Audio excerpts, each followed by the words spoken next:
Hello, this is Bunton with your Visual Functional Mathematics at Level 2, Section 2 on Measuring Shapes and Space.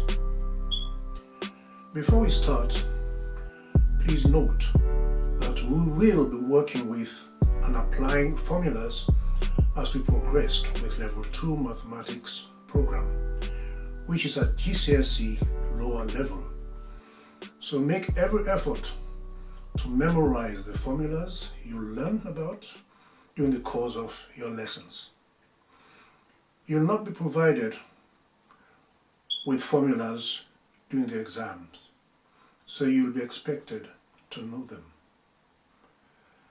So make every effort to learn them during the lesson.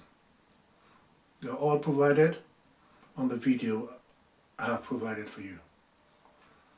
Our lesson today is on speed and density, during which you'll be working with the formulas for calculating speed, distance, time, and then weight and density.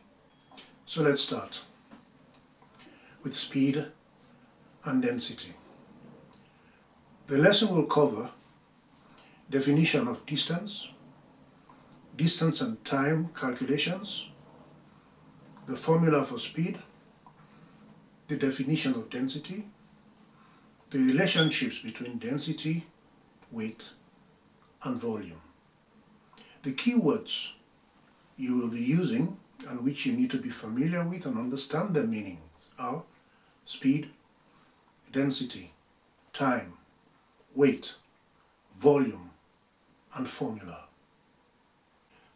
Speed is distance per unit of time. Speed is how fast something is moving. Some common units for speed are miles per hour, mph, meters per second, m/s, and kilometers per hour, km/h. To calculate the speed of something, you need to divide the distance it has moved by the time it has taken to move that distance. The formula for calculating speed is speed is equal to distance divided by time. If you look on the bottom right hand corner of this screen, you'll see a few formulas I have provided for you as icons. Formula for speed, distance, and time. Example 1 of speed, distance per unit of time. Eric drives 180 miles in 3 hours. What is his speed in miles per hour? Write out the formula speed is equal to distance divided by time. The formula is important. That is your guide. That is the rules you must follow. Put the numbers. Speed is equal to 180 divided by 3. Work out the formula, which is distance divided by time. 180 divided by 3, which is 60 miles per hour.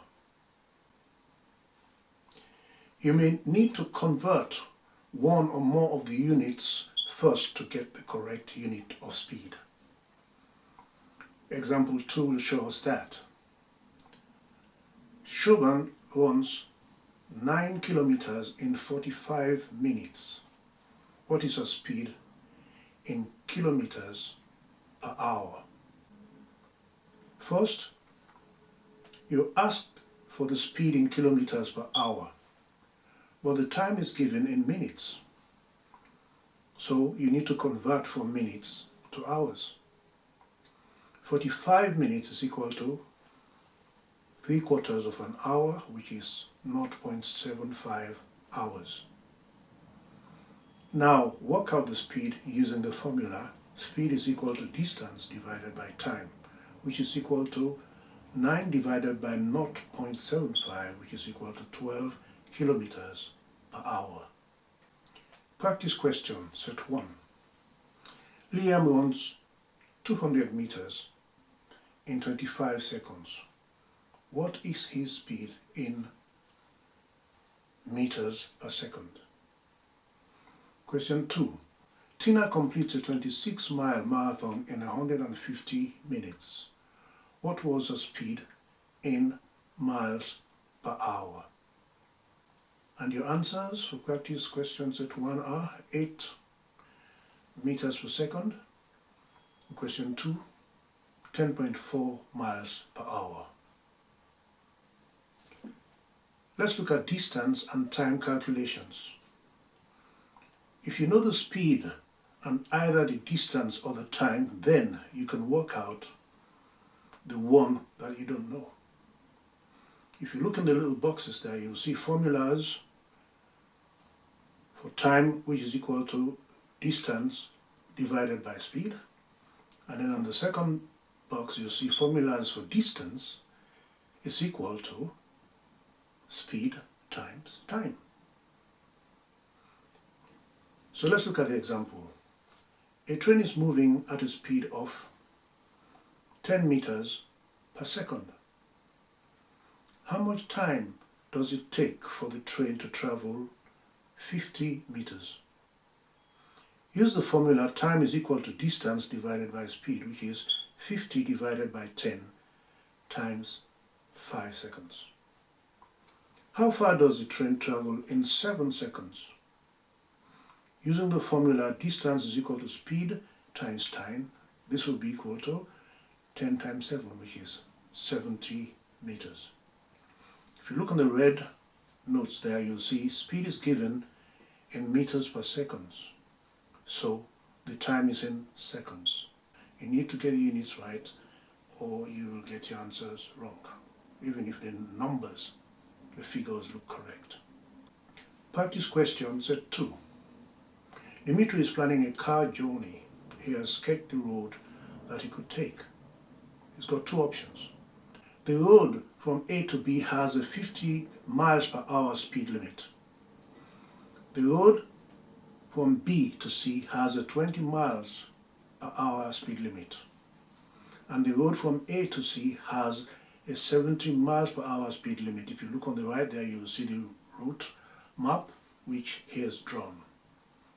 And from A to B is 80 miles, from B to C is 10 miles. Alternatively, if you go directly from A to C, it's 154 miles. So, what is the fastest route from A to C, taking into account the speed limits? Dimitri decides to take the route that passes through B. He sets off from point A. After 1.5 hours, his car broke down. If he travels within the speed limit, what is the fastest he could have traveled? And these are your answers. A, the fastest route is A via B to C. It takes at least 2.1 hours. And the road from A to C direct takes at least 2.2 hours. And the answer to question 1B is 75 miles. Let's look at density. Density and speed are not directly related, but I have decided to do both topics together because they're quite short and we'll be able to cover more materials which are really not very difficult. Density is a measurement that relates the weight of something to its volume. Some common units of density are grams per cubic centimeters and kilograms per cubic meters.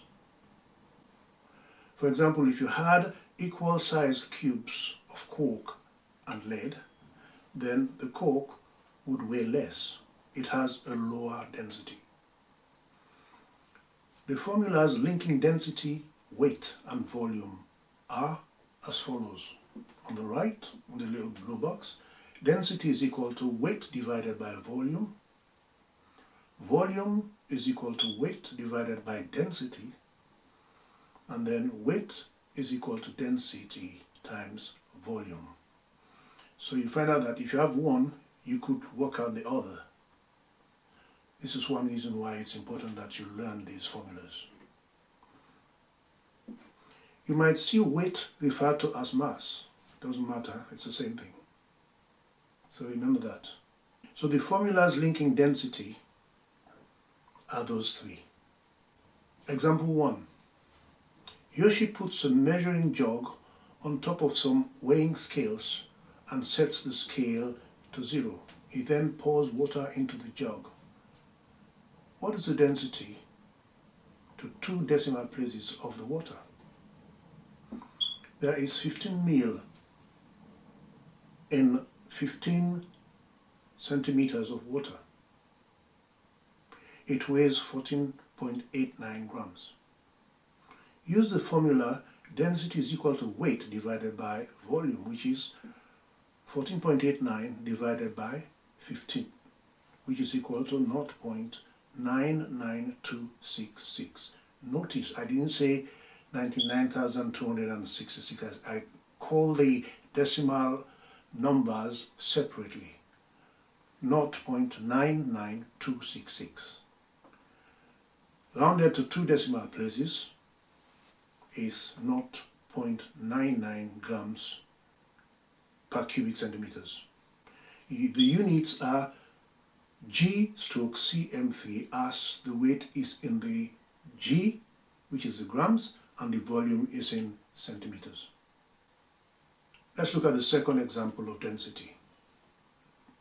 Sarah cuts a piece of wood in the shape of a cuboid. It is 3 centimeters long, 2 centimeters wide, and 1 centimeter thick. The wood has a density of 0.7 grams per cubic centimeters. What is the weight of the piece of wood that Sarah cut? First, work out the volume of the piece. Volume is equal to 3 times 2 times 1 equals 6 cubic centimeters. Next, use the formula to find the weight, which is weight is equal to density times volume. And to find this, you simply substitute the figures into the formulas, which is 0.7 times 6, which is equal to 4.2 grams. And practice question set 3. Diamond has a density of 3.5 grams per cubic meters. What is the weight of a diamond that has a volume of 0.2 cubic centimeters? 2.